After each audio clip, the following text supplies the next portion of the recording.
سوال پوچھا ہے کہ میں اس سوال کا خلاصہ یہ ہے کہ شادی شدہ آدمی ہیں، بچے بھی ہیں، بیوی جب میکے جاتی ہے تو تنہا ہو جاتے ہیں، تنہائی میں پھر ان سے گناہ سرزد ہوتے ہیں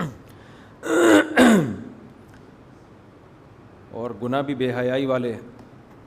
بہت سے لوگوں کے ساتھ یہ مسئلہ ہے، پھر یہ آخر میں پوچھتے ہیں کہ کیا میں دوسری شادی کر سکتا ہوں، میرے پاس اللہ نے مال بھی دیا ہے۔ دیکھیں، دوسری شادی تو ویسے ہی کرنی چاہیے، معاشرے کی عورتوں کی ضرورت ہے، وہ تو گناہ کا خطرہ نہ بھی ہو تو بھی کرنی چاہیے۔ عبداللہ بن مسعود رضی اللہ تعالیٰ عنہ کا مشہور قول ہے کہ مجھے اگر معلوم ہونا کہ میری زندگی میں ایک رات باقی ہے تو وہ بھی میں بیوی کے بغیر نہیں گزاروں گا، اس خوف سے کہ کہیں فتنے میں مبتلا نہ ہو جاؤں۔ تو تنہائی بہت سارے گناہوں کا ذریعہ بنتی ہے، انسان فارغ ہو جاتا ہے، گناہ سے روکنے والی کوئی چیز نہیں ہوتی۔ تو وہ تو میں سب کو ترغیب دیتا ہوں کہ کریں، عورتوں کی ضرورت ہے، بہت سی عورتیں گناہ میں مبتلا ہیں، وہ بچ جائیں گی۔ باقی یہ جو گناہ کی بات ہے نا، بعض دفعہ انسان 2 شادیاں کر کے بھی نہیں چھوٹتا یہ اس طرح کے گناہ بے، کیونکہ لت پڑ جاتی ہے تو نکاح تو ویسے ہی کریں، اس سے گناہ کی رغبت کم ہوگی انشاءاللہ، ختم نہیں ہوتی کیونکہ جب ایک دفعہ عادت پڑ گئی گناہ کرنے کی، بار بار یوز ٹو ہو جاتا ہے، اب باڈی کی ریکوائرمنٹ بن جاتی ہے، وہ نہیں کرے گا دماغ ڈسٹرب ہوگا، جسم بے چین ہوگا۔ اس کا طریقہ یہ ہے کہ کوئی ایسا نسخہ استعمال کرے جس سے گناہ کی آہستہ آہستہ عادت چھوٹ جائے۔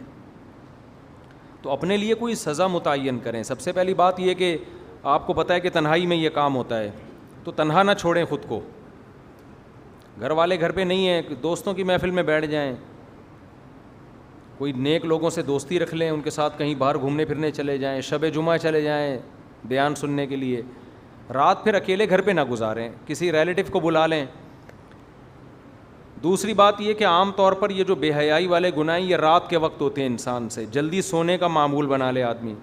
جلدی سونے کا طریقہ یہ ہے کہ آپ کتاب رکھیں بستر پہ، کوئی دلچسپ کتاب ہو، اس کا مطالعہ کرتے کرتے سو جائیں۔ آپ بستر پہ لیٹے اور سوئے نہیں تو آہستہ آہستہ انسان کو شیطانی خیالات آنا شروع ہوتے ہیں۔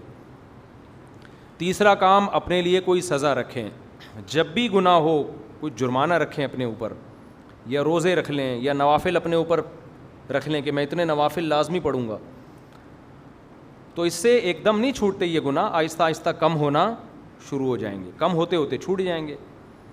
جیسے گناہ کر کر کے گناہ کرنے کی عادت پڑتی ہے تو چھوڑ چھوڑ کے چھوڑنے کی عادت بھی پڑ جاتی ہے انسان کو۔